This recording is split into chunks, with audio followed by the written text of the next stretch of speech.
Hey guys, it's Grimdoc again, and I'm here to bring you some more Dungeons & Dragons lore.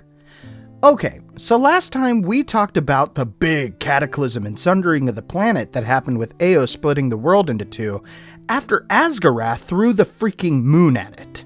Of course, Ao being the big god of all of D&D, and Asgarath being the king and god of all of the dragons. Now anyways, you guys need to know this isn't called the first official sundering by the elves, as this sundering was lost to time due to how ancient and long ago it was.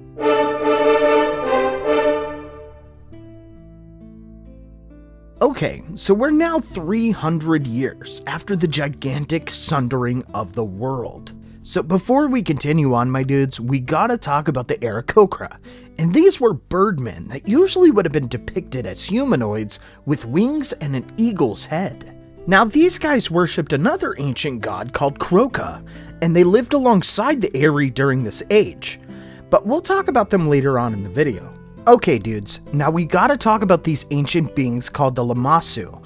I'm not sure if I'm pronouncing them correctly, but basically they are noble and stern magical beasts, usually depicted as a cross between a lion and an eagle. These guys sought to promote goodness throughout the world, and they normally live in isolated ruins and abandoned temples. They would speak English, or common tongue as it's called, but they also had knowledge of the draconic and even the celestial language. Pretty smart beings. Anyways, around this time, they and the Aeree, remember the bird people we talked about in the last video? Yeah, they had a big falling out with these guys, and the Lamassu ended up with a small war against them, and ended up killing off over 1,000 of them as well.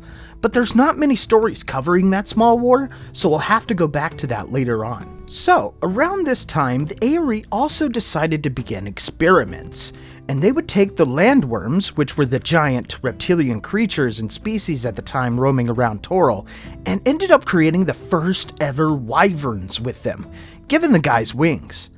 Because of them creating the first wyverns, they were also able to amass forces of them, and the Aeree Croca empires began to rise to power. Now dudes, it's time to fast forward again in time.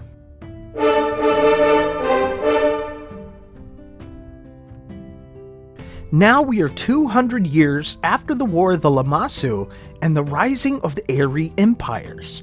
From here, we have to talk about the creatures that I have a personal hate for from playing Baldur's Gate 1 a lot. A creature very popular in Dungeons & Dragons, and while I won't delve too deeply into the inner workings of these guys, which is a lot of lore to cover here, I will tell you that these guys have been around just as long as even the Saruk themselves.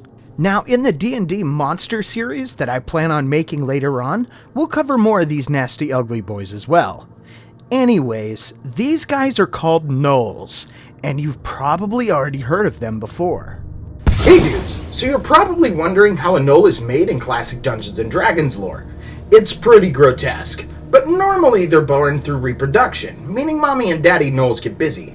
However, if a demonic possessed Gnoll kills somebody and a hyena eats them, that hyena is then turned into a Gnoll as well, and it's pretty grotesque. Here's a clip from Baldur's Gate 3 showing how it's done. She's still hungry. Come, see, my flesh becomes new flesh.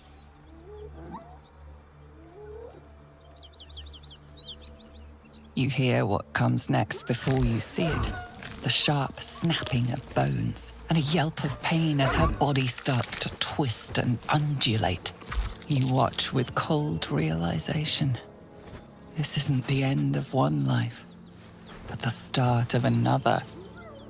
Gnolls, vicious, monstrous humanoids, can spawn from the corpses of dying hyenas. No, come closer. Feed the new flesh. Bones snap as the hyena is hollowed from the inside out, forming a vessel for something new. Her belly splits like a rotten fruit, birthing a frenzy of claws and fangs.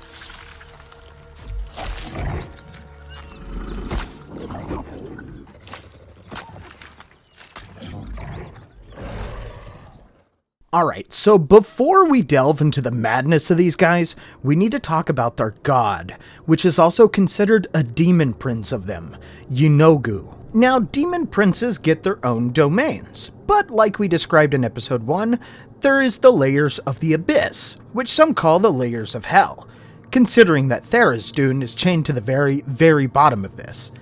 Anyways, Yeenoghu appears as a gnoll-like creature, tall with a grinning skull-like face and a pair of burning amber eyes.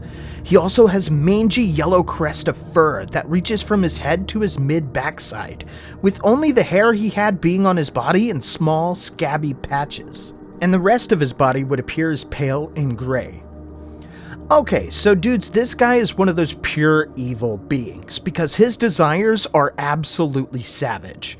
He wants to slaughter and destroy everything, and takes great pride in tormenting his victims before killing them. Usually, he'd destroy individuals' treasured possessions and crush their hopes and dreams before all of that as well.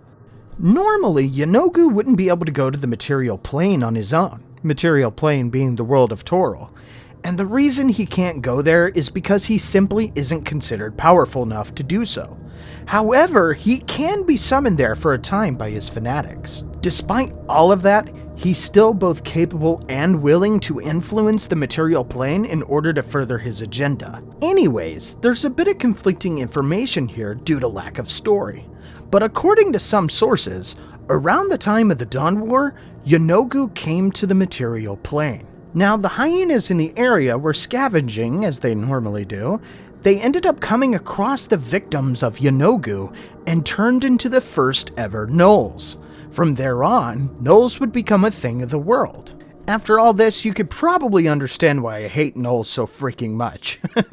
Anyways, the Gnolls of that ancient age worshipped another being called Goralik. Now, Goralik at this time was considered a god, and as one, they have avatars that make appearances on Aeree Toril. However, Goralik's one and only avatar appeared as either a tall gnoll with mange or as a hyenodon with blotchy white fur. We'll cover the inner workings of this in a future video, because we're not even close to the crazy stuff yet. Now, Goralik was basically the gnoll god rival to Yeenoghu, and he taught the gnolls how to train dire hyenas for use in hunting, dire being a much larger version of the classic hyena. Anyways, around this time, there was a place called Urgnarash that the gnolls lived in. This place had apparently been around since the years of the Dawn War as well. And according to some sources, this place was an entire civilization of gnolls. Now, Goralik later on ended up losing his favor to the gnolls, as Yeenoghu had taught them more powerful and darker secrets of magics. And obviously, as time went on, Yeenoghu ended up being the main god of the gnolls instead.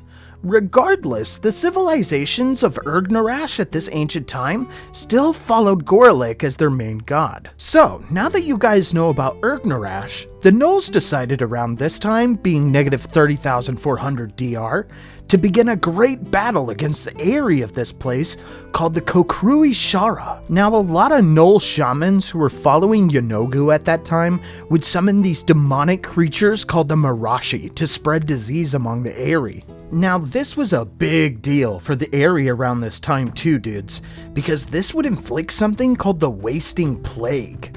Remember, dudes, we're still in the days of thunder around this time period. Alright, so the Marashi are kinda cool beings, although these dudes were considered just as evil as the gnolls themselves, if not worse. These guys were known as winged archers, and they were evil spirits used by shares or even genies on occasion. They loved to spread contagions and viruses for their services. They would usually look like they had the body of a man and the wings and feet of a large bird, with the heads that looked like those of jackals. And when they spoke with a screeching voice. Anywho, because of this plague that the summoned Marashi inflicted, the Aeree Quor were absolutely decimated, and a lot of them ended up worshipping the demon lord Pazrael to seek help. We'll cover Pazrael in a later video. This war was pretty nasty according to some sources as well, but unfortunately, we gotta move down the timeline in the next video. We'll cover more of this crazy stuff later on. Guys, we hit 500 subscribers, holy freaking cow. I was not expecting my videos to get more than like 10 or 15 views per vid, to be fair, but surprisingly, I'm averaging around 200 plus viewers per video, which means I've got quite a crowd. I love you guys so much for all the support I've been getting lately. Anyways, guys, this next video might not be as intensive as this one, but I hope you enjoyed this one a lot. I worked really, really hard on this bad boy. Alrighty, dudes. This is Grimdoc the Lore Master, signing out.